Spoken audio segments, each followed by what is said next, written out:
Sir, June 19 മുതൽ കേരളത്തിലെ സ്ത്രീകൾക്ക് സൗജന്യ KSRTC യാത്ര അത് സാധ്യമാകാൻ പോവുകയാണ്. മാത്രമല്ല, ഡൽഹി, കർണാടക, തെലങ്കാന, തമിഴ്നാട് തുടങ്ങി ഒട്ടനവധി മോഡലുകൾ ഇത്തരം സംസ്ഥാനങ്ങളിലൊക്കെ ഇത് നടപ്പിലാക്കിയതിന്റെ ഒരു പ്രാക്ടിക്കൽ അനുഭവം കൂടി ചേർത്തുകൊണ്ടാണ് കേരളത്തിൽ UDF സർക്കാർ ഇത്തരത്തിലൊരു തീരുമാനത്തിലെടുക്കുന്നത്. ഇനി വരാൻ പോകുന്നത് ഒരു ഭീമമായ നഷ്ടമായിരിക്കും എന്നാണ് പുറത്തുവരുന്ന റിപ്പോർട്ടുകൾ സൂചിപ്പിക്കുന്നത്. ഇത് എത്രത്തോളം താങ്ങാൻ നമ്മുടെ സംസ്ഥാനത്തിന് സാധിക്കും? ഒപ്പം ഈ ഭീമമായ നഷ്ടങ്ങളെ കുറിച്ച് എങ്ങനെ വിലയിരുത്താം? ഇത് വലിയ നഷ്ടമാണ്. ഇതോടുകൂടി നമ്മുടെ KSRTC എന്ന പൊതുമേഖലാ സ്ഥാപനം മുങ്ങിത്താഴും എന്നാണ് വിമർശനം. കാരണം ഇങ്ങനെയുള്ള കൺസെഷൻ ആവശ്യമില്ല എന്ന് വാദിക്കുന്ന ഒരു ജനവിഭാഗം കേരളത്തിലുണ്ട്. അവർക്ക് വലിയ പുതിയ കാര്യങ്ങളിൽ വലിയ താല്പര്യമുള്ള ആൾക്കാരാണ് എന്നാണ് അവർ നടിക്കുന്നത്.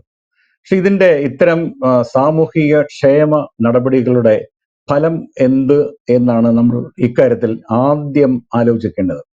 സ്ത്രീകൾക്ക് കേരളത്തിൽ ഓർഡിനറി ബസ്സുകളിലാണ് ഇപ്പോൾ കൺസെഷൻ കൊടുത്തിട്ടുള്ളത്, ഈ പൂർണ്ണമായും സൗജന്യ യാത്ര അനുവദിച്ചിട്ടുള്ളത്. ഇന്ത്യയിലെ വളരെ കരമായി ഇത് നടപ്പിലാക്കിയ സംസ്ഥാനങ്ങളിൽ ഒന്ന് ആം ആദ്മി പാർട്ടി സർക്കാർ വന്നതിന് ശേഷം ഡൽഹിയാണ്. തമിഴ്നാട്ടിൽ എല്ലാ സ്ത്രീകൾക്കും ഉണ്ട്, കർണാടകത്തിലുണ്ട്, AC ബസ്സുകളിൽ ഇല്ല, തെലങ്കാനയിലുണ്ട്. അപ്പൊ 4 സംസ്ഥാനങ്ങളുടെ മാതൃക മുന്നിലുണ്ട്. അതിൽ നമ്മൾ പഠന വിഷയമാക്കേണ്ട ഒരു മാതൃകയെക്കുറിച്ച് ഞാൻ പറയാം. അതുമായിട്ട് കേരളത്തിൽ സംഭവിക്കുന്ന ഇത് താരതമ്യം ചെയ്യേണ്ടത് ആവശ്യമാണ്. അത് ഡൽഹിയാണ്. ഡൽഹിയിലെ DTC, നമ്മുടെ KSRTCക്ക് സമാനമായിട്ടുള്ള ഡൽഹി ട്രാൻസ്പോർട്ട് കോർപ്പറേഷന്റെ ബസ്സുകളിലും ക്ലസ്റ്റർ ബസ്സുകളിലും ഡൽഹിക്കാരായ സ്ത്രീകൾക്ക് സൗജന്യ യാത്രയുണ്ട്. വർഷങ്ങളായി ഈ സംവിധാനമുണ്ട്. അത് മാത്രമല്ല, ഡൽഹിയിലെ നിർമ്മാണ തൊഴിലാളികൾക്ക്, അത് അസംഘടിത മേഖലയിലുള്ള നിർമ്മാണ തൊഴിലാളികൾക്ക്, എല്ലാ വിഭാഗം തൊഴിലാളികൾക്കും ഇതേപോലെ തന്നെ സൗജന്യ യാത്രയുണ്ട്. DTC ബസ്സുകൾ തലങ്ങും വിലങ്ങും ഡൽഹി മുഴുവനും ഓടുന്നുണ്ട്. അതിൽ AC ബസ്സുകളിൽ ഈ സൗജന്യം ഇല്ല. എന്നാൽ ഡൽഹിയിലെ ക്ലസ്റ്റർ ബസ്സുകളുണ്ട്. ക്ലസ്റ്റർ ബസ്സുകൾ എന്ന് പറയുന്ന സമൂഹത്തിലെ ഹൈ ക്ലാസ് ആൾക്കാരൊക്കെ പോകുന്ന ബസ്സുകളാണ് എന്നാണ് സങ്കല്പം. ഇത് Delhi multi model transport system DIMTS എന്ന സർക്കാരിൻ്റെ മറ്റൊരു കമ്പനിയുടെ കീഴിലുള്ള ബസ്സുകളാണ്. പണ്ട് ബ്ലൂ ലൈൻ ബസ്സുകൾ എന്ന സംവിധാനം ഉണ്ടായിരുന്നു.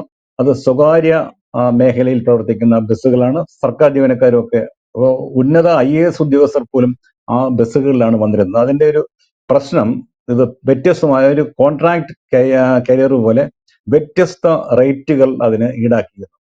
ഈ സിസ്റ്റം, ക്ലസ്റ്റർ സിസ്റ്റം വന്നതോടുകൂടി ഡൽഹിയിൽ സംഭവിച്ചത്, ഡൽഹിയിലെ പല പ്രദേശങ്ങളും ക്ലസ്റ്ററുകളായി ഗവൺമെന്റ് തിരിക്കുകയും ഈ ക്ലസ്റ്ററുകളിലേക്ക് പോയിന്റ് ടു പോയിന്റ് ബസ് സർവീസുകൾ നടത്താനുള്ള അവകാശം ഓപ്ഷൻ ചെയ്ത് സ്വകാര്യ കോർപ്പറേറ്റുകൾക്കും സ്ഥാപനങ്ങൾക്കും നൽകുകയും ചെയ്തു.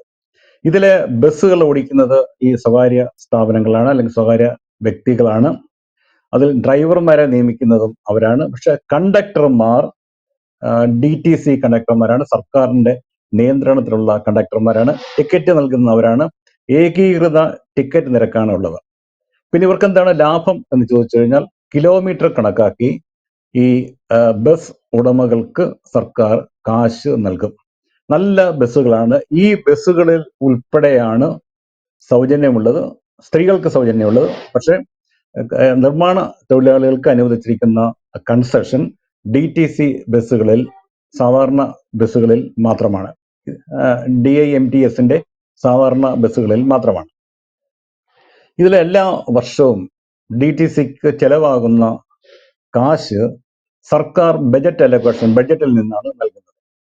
ഇനി ഡൽഹി നിർമ്മാണ കോർപ്പറേഷൻ ഉണ്ട്, ബോർഡിൽ അംഗത്വം എടുക്കുന്നവർക്കാണ് രണ്ടാമത് പറഞ്ഞ വിഭാഗത്തിൽ സൗജന്യ യാത്രയുള്ളത്. ബോർഡിൽ അംഗത്വം എടുക്കണമെങ്കിൽ 90 ദിവസമെങ്കിലും ഡൽഹിയിലെ ഏതെങ്കിലും നിർമ്മാണ മേഖലയിൽ ജോലി ചെയ്തിരിക്കുന്നവർ ആകണം. അങ്ങനെയുള്ള രേഖകൾ ഉള്ളവർക്ക് ആധാർ കാർഡ് സഹിതം ഓൺലൈനായി അപേക്ഷിച്ചു കഴിഞ്ഞാൽ 30 ദിവസത്തേക്കുള്ള സ്മാർട്ട് കാർഡുകൾ ലഭിക്കും. 30 ദിവസം കഴിഞ്ഞാൽ ഓൺലൈനായിട്ട് തന്നെ ഇത് പുതുക്കാൻ പറ്റും. അപ്പോൾ സഹേലി കാർഡ് എന്ന പേരിൽ സ്ത്രീകൾക്കും ഇപ്പോൾ അത് ഓൺലൈനാക്കി മാറ്റിയിട്ടുണ്ട്. നേരത്തെ ഇതിൽ ചില മിസ്യൂസ് ഒക്കെ ഉണ്ടായി എന്ന് സർക്കാർ കണ്ടെത്തിയതിന് ശേഷം ഇത് പിങ്ക് പാസ് എന്നറിയപ്പെടുന്ന സ്ത്രീകൾക്ക് വേണ്ടിയുള്ള കൺസെഷൻ പാസും ഡിജിറ്റൽ സ്മാർട്ട് കാർഡ് അതും ആധാർ ബേസ്ഡ് ആയിട്ട് മാറ്റിയിട്ടുണ്ട്. ഡൽഹിക്കാർക്ക് മാത്രമാണ് ഇത് ലഭിക്കുക. ഇനി ഈ നിർമ്മാണ തൊഴിലാളികൾക്കുള്ള കാശ് എങ്ങനെ സർക്കാർ ഈ സ്ഥാപനങ്ങൾക്ക് കൊടുക്കും, ട്രാൻസ്പോർട്ട് സ്ഥാപനങ്ങൾക്ക് കൊടുക്കും എന്നുള്ള സംശയമുണ്ട്. മറ്റേ സ്ത്രീകൾക്ക് വേണ്ടിയുള്ളത് ബഡ്ജറ്റ് അലൊക്കേഷൻ. ഇതിലെ ഡൽഹിയിലെ 10 ലക്ഷത്തിലധികം രൂപ വരുന്ന നിർമ്മാണ ചെലവ് വരുന്ന എല്ലാ കെട്ടിടങ്ങൾക്കും 1% സെസ് ഏർപ്പെടുത്തി. ഈ സെസ്സിൽ നിന്ന് ലഭിക്കുന്ന കാശാണ് ഡൽഹിയിലെ ഈ നിർമ്മാണ തൊഴിലാളി ക്ഷേമനിധി ബോർഡ് നിർമ്മാണ തൊഴിലാളികൾക്കുള്ള യാത്രാ സൗജന്യമായി ഉള്ള തുകയ്ക്ക് പകരമായി DIMTSന് നൽകുന്നത്, അല്ലെങ്കിൽ DTCക്ക് നൽകുന്നത്. അത് 800 ശരാശരി 800 രൂപ വീതം DTCക്ക്, ഡൽഹി ട്രാൻസ്പോർട്ട് കോർപ്പറേഷന് ഈ ക്ഷേമനിധി ബോർഡ് ഇങ്ങനെ പിരിക്കുന്ന തുകയിൽ നിന്നുള്ള കാശ് നൽകാറുണ്ട്. ഇനി കേരളത്തിൽ ഇത് ഒരു മാതൃകയാക്കാവുന്നതാണ്. കാര്യം 800 കോടി രൂപ ഒരു വാർഷിക ചെലവാണ് ഇപ്പോൾ ഗവൺമെന്റ് സ്ത്രീകൾക്ക് വേണ്ടിയുള്ള ഈ യാത്രാ കൺസെഷനിൽ ചെലവാകുന്നത് എന്നാണ് കണക്കാക്കിയിട്ടുള്ളത്. ഇത് ഒന്നാം ഘട്ടമായിട്ടാണ് ഇത്. ഇനി പിന്നീട് ഓർഡിനറി ബസ്സുകൾ മാത്രമല്ല, പിന്നെ ഫാസ്റ്റ് പാസഞ്ചർ ബസ്സുകളിലേക്കൊക്കെ ഇത് ചിലപ്പോൾ നീട്ടാനുള്ള സാധ്യതയുണ്ട്. അപ്പോൾ എങ്ങനെ ഇതിനുള്ള കാശ് കണ്ടെത്താം എന്നുള്ളതാണ്. അത് കാര്യക്ഷമമായ ഒരു ട്രാൻസ്പോർട്ട് സംവിധാനം KSRTC നവീകരിക്കുക എന്നുൾപ്പെടെയുള്ള ഘടനാപരമായ കാര്യങ്ങളുണ്ട്. അതിനോടൊപ്പം തന്നെ ഡൽഹി മാതൃകയിൽ ചില പ്രത്യേക ആവശ്യങ്ങൾക്ക് സെസ് വിരിക്കുന്ന ചില സംസ്ഥാനങ്ങളുടെ ഉദാഹരണങ്ങൾ കൂടി ഞാൻ പറയാം. ഏറ്റവും അധികം സെസ് വിരിക്കുന്ന സംസ്ഥാനത്തിന്റെ പേര് പശ്ചിമ ബംഗാൾ എന്നാണ്. ഉദാഹരണം ഞാൻ പറയാം. നമ്മൾ വാർഷിക വരുമാനം, ഈ നമ്മൾ ഭൂനികുതി അടയ്ക്കുന്നു അല്ലെങ്കിൽ കെട്ടിട നികുതി അടയ്ക്കുന്നു. അപ്പം നമുക്കൊരു 10 സെന്റ് സ്ഥലം ഉണ്ടെന്ന് വിചാരിക്കുക. 10 സെന്റ് സ്ഥലത്തിൽ നിന്നുള്ള നമ്മുടെ ഒരു വാർഷിക വരുമാനം ബംഗാളിൽ കണക്കാക്കുന്നു. 10 സെന്റ് ചിലപ്പോൾ കൃഷിഭൂമിയായിരിക്കും, അല്ലെങ്കിൽ വലിയ തോതിൽ കൃഷിയുള്ള ഭൂമി, തരിച്ചിടുന്ന ഭൂമി, അതിൽ നിന്നുള്ള വാർഷിക വരുമാനം കണക്കാക്കുന്നു നോക്കുക. ചിലപ്പോൾ 1000 രൂപ എന്ന് നോക്കുക. ഈ 1000 രൂപയ്ക്ക് 6% പശ്ചിമ ബംഗാളിൽ റോഡ് സെസ് ഉണ്ട്. ഈ 1000 രൂപയിൽ നിന്ന് 25% പിന്നെ പൊതുമരാമത്ത് സെസ് ഏർപ്പെടുത്തുന്നുണ്ട്. തീരുന്നില്ല. പിന്നെ വിദ്യാഭ്യാസ സെസ് 10% പിരിക്കുന്നുണ്ട്. ഗ്രാമീണ മേഖലയിൽ തൊഴിൽ നൽകുന്നതിന് 30% സെസ്സും പിരിക്കുന്നുണ്ട്. ഇതിൽ ഏതെങ്കിലും തരത്തിലുള്ള ഒരു സെസ് കേരളത്തിലെ ഈ ഭൂനികുതിക്ക് ഏർപ്പെടുത്തിയാൽ, അല്ലെങ്കിൽ പ്രോപ്പർട്ടി ടാക്സ് നമ്മൾ അടയ്ക്കുന്നത് തദ്ദേശ സ്വയംഭരണ സ്ഥാപനങ്ങൾക്കാണ്. നമുക്ക് പരിചിതമായ ഒരു സെസ്സുമുണ്ട്. നമ്മൾ മുനിസിപ്പാലിറ്റിയിലോ പഞ്ചായത്തിലോ കോർപ്പറേഷനിലോ ആണ് താമസിക്കുന്നതെങ്കിൽ നമ്മൾ അടയ്ക്കുന്ന വാർഷിക പ്രോപ്പർട്ടി ടാക്സിന്റെ 5% ഇപ്പോൾ ലൈബ്രറി സെസ്സായി പിരിക്കുന്നുണ്ട്. ഇത് കർണാടകത്തിലും ലൈബ്രറി സെസ് ഉണ്ട്, ആരോഗ്യ സെസ് ഉണ്ട്, ലാൻഡ് ട്രാൻസ്പോർട്ടിന് സെസ് പിരിക്കുന്നുണ്ട്. മാത്രമല്ല, നേരത്തെ ഇപ്പോൾ ഉണ്ടോ എനിക്ക് നിശ്ചയമില്ല, ഈ ഭിക്ഷാടകരെ, യാചകരെ പുനരധിവസിപ്പിക്കുന്നതിന് വേണ്ടിയുള്ള ക്ഷേമ പദ്ധതികൾക്കായും കർണാടകത്തിൽ സെസ് പിരിച്ചിരുന്നു. പിന്നെ ഒഡീസയിലും ഭൂനികുതിയിൽ നിന്ന് സെസ് പിരിക്കുന്നുണ്ട്. അപ്പൊ നമുക്കുള്ള വാർഷിക കെട്ടിട നികുതി ഒരു കണക്കനുസരിച്ച് 2600 കോടി രൂപയാണ്. ഒരു 5% സെസ് ഏർപ്പെടുത്തി കഴിഞ്ഞാൽ 120 കോടി രൂപ ലഭിക്കും എന്ന് കണക്കുണ്ട്. നമുക്കുള്ള ഭൂനികുതി 800 കോടി രൂപയാണ് വാർഷിക വരുമാനം ശരാശരി. അതിൽ നിന്നും സെസ് ഏർപ്പെടുത്തി കഴിഞ്ഞാൽ ഒരു 40 കോടിയോളം രൂപ കൂടുതലായി കിട്ടും. ഏറ്റവും കൂടുതൽ റവന്യൂ കിട്ടുന്ന മറ്റൊരു വിഭാഗം രജിസ്ട്രേഷനാണ്. നമ്മൾ സ്ഥലം വാങ്ങുന്നതിലുള്ള ഈ പറഞ്ഞ ആധാരമൊക്കെ രജിസ്റ്റർ ചെയ്യുമ്പോഴൊക്കെയുള്ള തുകയാണ്. അതാണ് ഏറ്റവും വലിയ റവന്യൂകളിൽ ഒന്ന്. 5500 കോടി രൂപ. അതിൽ നിന്നും സെസ് ഏർപ്പെടുത്തുകയാണെങ്കിൽ 250 കോടി രൂപ കിട്ടും.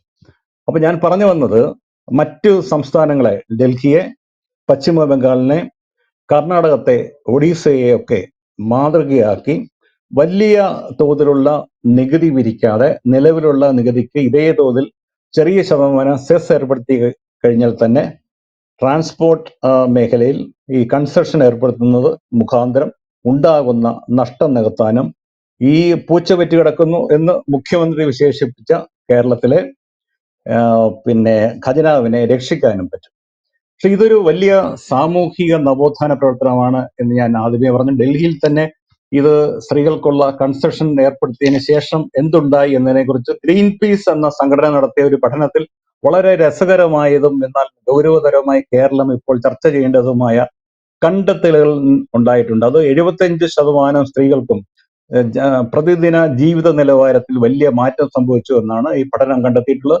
54% സ്ത്രീകൾ ഇതിൽ നിന്നുള്ള ലാഭം കൊണ്ട് ഒരു 2000-3000 രൂപയൊക്കെ പ്രതിമാസം ലാഭം കിട്ടും. പാവപ്പെട്ട ആൾക്കാരാണ്.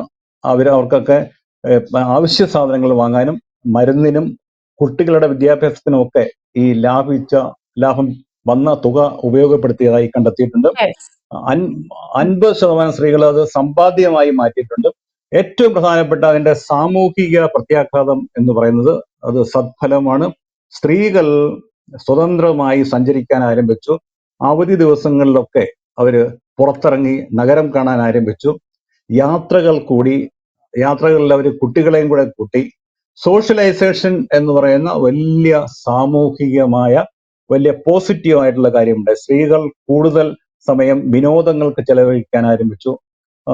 പുരുഷനെ മാത്രം ഡിപ്പെൻഡ് ചെയ്ത് നിന്ന അവരുടെ ജീവിത സാഹചര്യങ്ങൾ പൂർണ്ണമായും മാറ്റി. അതുകൊണ്ട് ഇത് പിന്നെ നത്തോലി ഒരു ചെറിയ മീനല്ല എന്ന് പറയുന്നത് പോലെ ഈ സൗജന്യ യാത്രയിൽ മാത്രം ഒതുങ്ങേണ്ട ഒരു കാര്യമല്ല. അതിന്റെ ഒരു ചെയിൻ ഇഫക്റ്റ് ഉണ്ട്. പല പല സാമൂഹികമായിട്ടുള്ള പ്രത്യാഘാതങ്ങൾ. ഞാൻ ഒരു കാര്യം കൂടെ പറഞ്ഞിട്ട് അവസാനിക്കാം. കേരളത്തിലെ ഇന്ത്യയിൽ തന്നെ ഇപ്പോൾ റേഷൻ കാർഡുകൾ സ്ത്രീകളുടെ പേരിലാണ്. ഇത് ഓരോ കുടുംബങ്ങളിൽ, പ്രത്യേകിച്ച് താഴ്ന്ന വരുമാനമുള്ളവരുടെ കുടുംബങ്ങളിൽ എന്തു മാറ്റം വരുത്തി എന്ന് നമുക്ക് പ്രത്യേകിച്ച് പറയേണ്ട ആവശ്യമില്ല. കാർഡ് എൻ്റെ കയ്യിലാണല്ലോ, എൻ്റെ കയ്യിലാണ് കാർഡ് എന്ന് സ്ത്രീകൾ പറയുമ്പോൾ ഒരു സാമൂഹിക ഘടന തന്നെ മാറ്റി എഴുതപ്പെടുന്നു. ഇവിടെയും സംഭവിക്കുന്നത് അതുതന്നെയാണ്. പ്രത്യേകിച്ച് സമൂഹത്തിലെ താഴെത്തട്ടിലുള്ള അല്ലെങ്കിൽ ഇടത്തരക്കാർ മുതൽ താഴെത്തട്ടിലുള്ള ഒരു വലിയ ജനവിഭാഗം സ്ത്രീകളുടെ ജീവിതം അപ്പാടെ മാറ്റി എഴുതുന്ന വലിയ വിപ്ലവകരമായ നടപടിയാണ് കേരളത്തിലും ഈ KSRTC ബസ്സുകളിൽ സ്ത്രീകൾക്ക് സൗജന്യ യാത്ര അനുവദിച്ചതിലൂടെ സംഭവിച്ചത്, ഇനി സംഭവിക്കാൻ പോകുന്നത്. എന്തായാലും കേരളത്തിൽ KSRTCയിൽ സ്ത്രീകൾക്ക് സൗജന്യ യാത്ര വരുന്നതുകൂടി അതിഭീകരമായ ഒരു നഷ്ടം വരാൻ ഇരിക്കുന്നു എന്നുള്ളതിന്റെ ഒരു സൂചന കൂടിയാണ് പലതരത്തിലുള്ള ചർച്ചകളും റിപ്പോർട്ടുകളും ഒക്കെ പുറത്തു വന്നുകൊണ്ടിരിക്കുന്നത്. KSRTC എന്ന പൊതുമേഖലാ സ്ഥാപനത്തെ നശിപ്പിക്കാൻ പോകുന്ന ഒരു തീരുമാനമായിരിക്കും, അല്ലെങ്കിൽ അത്തരത്തിലൊരു പ്രഖ്യാപനമായിരിക്കുമോ ഇതെന്ന് വരും ദിവസങ്ങളിൽ കണ്ടറിയാം. എന്തായാലും ജൂൺ 19 മുതൽ കേരളത്തിലെ മുഴുവൻ സ്ത്രീകൾക്കും സൗജന്യമായി KSRTCയിൽ യാത്ര ചെയ്യാൻ സാധിക്കും. എത്ര കാലത്തേക്ക് എന്നറിയില്ലെങ്കിലും വ്യക്തമാണ്. Thank you Pradeep sir. പക്ഷെ ഈ നഷ്ടം ഒരു നഷ്ടമല്ല, ഒരു സാമൂഹിക ലാഭമാണ് എന്നാണ് ഞാൻ പറഞ്ഞതിന്റെ അർത്ഥം. കൂടുതൽ വാർത്തകളും വിശേഷങ്ങളും നിങ്ങളിലേക്ക് എത്താൻ ABC മലയാളം സബ്സ്ക്രൈബ് ചെയ്യുക, ബെൽ ബട്ടണും അമർത്തുക.